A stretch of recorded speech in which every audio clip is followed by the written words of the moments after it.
My name's Jason Jarrod. I'm an exercise scientist and an exercise physiologist. Every injury is unique and every fitness goal is unique. Work with me and you'll get the professional direction you need with your situation.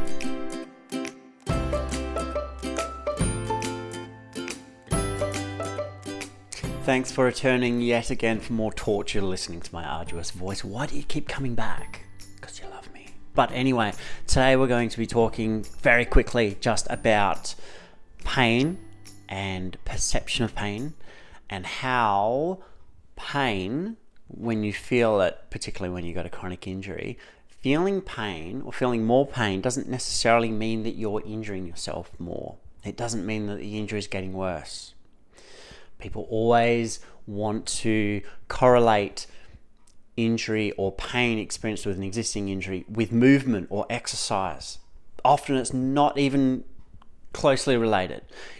You could be doing the same exercises, the same movements, and because you were sick or because you didn't get a good night's sleep, you have a flare-up.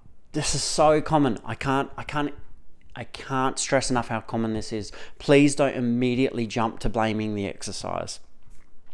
I've experienced it myself. As you would know, I've got a chronic lower back injury, and pretty much whenever I get sick or get the flu, I get back pain. No, I don't do anything wrong in the gym, I just get back pain. It just happens when I get sick. Other people might have different exacerbators. Some people are more sensitive to sleep, so if they don't get a proper night's sleep, bang, their back's sore the next day. Other people more sensitive to anxiety or stress. If they have a stressful day at work, they can get flare-ups. So in stuff I'm just making up, I've got this stuff happens with clinical clients of mine. So I have a client who was in a very bad car crash quite a while ago. Everything's all plated up with the ribs and he's getting treatment, and he's found that when he has a counselling session on Wednesdays, he has his counselling session, and he's found that when he has that, he gets a temporary flare-up in his pain symptoms like clockwork, because he's talking about things and he's talking about the how the injury happened and this type of thing. I guess it must expose the memory and make it fresh, and it causes a temporary flare-up of his pain. It happens. It can happen without you moving wrong or doing anything. If you've got a chronic injury, just thinking about what caused it or thinking about the movement that caused it can cause you a temporary flare-up. That can absolutely happen. It doesn't mean you're imagining it. Please don't get that message. And a lot of health professionals and specialists aren't very good at explaining the process. So often patients come away thinking, oh, he just thinks it's all in my head. That's not what we're saying. What we're saying is it's the way you perceive it can absolutely have an impact on the reality of the pain. You're definitely feeling it. It's definitely real. You feel it. The pain is there. But just your thought processes about it can make the pain better or worse. We know that for a fact. I know it sounds a little pseudoscientific, but it's not. Trust me, we know it's real. We use a lot of little strategies for people who do have chronic pain to get their mind off of the pain, to distract them with things, get them focusing on something else, and to help minimize how the pain feels. There's actually a neat little thing we did at uni and that hand therapists do.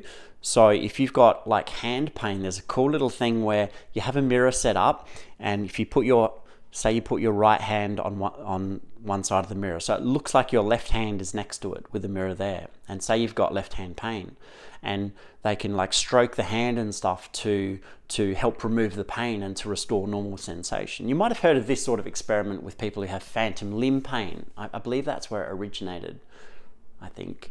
So people who have had, say, an accident and had a leg removed or something, but they get pain in the leg that isn't there anymore. Pain's amazing. Horribly amazing. But it does this sort of thing. People, phantom limb pain. People, you don't have a leg, mate. How can you have pain in your left leg? You don't have one. Well, you feel it.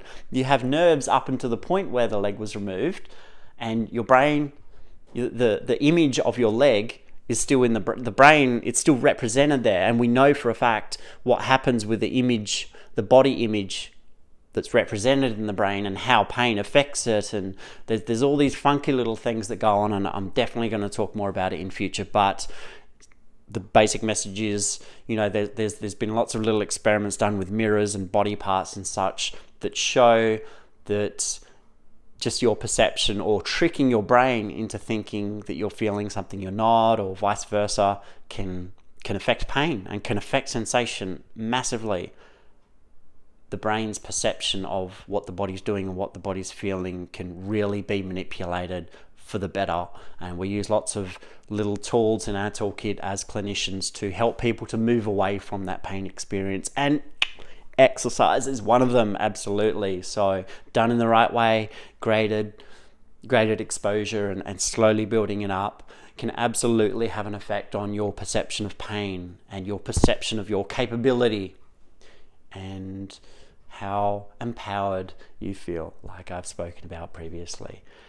Thanks for joining me, guys. I hope you found this interesting. Please feel free to comment below. Let me know what your experience is. If you experience chronic pain, how have you managed it? What's happened there?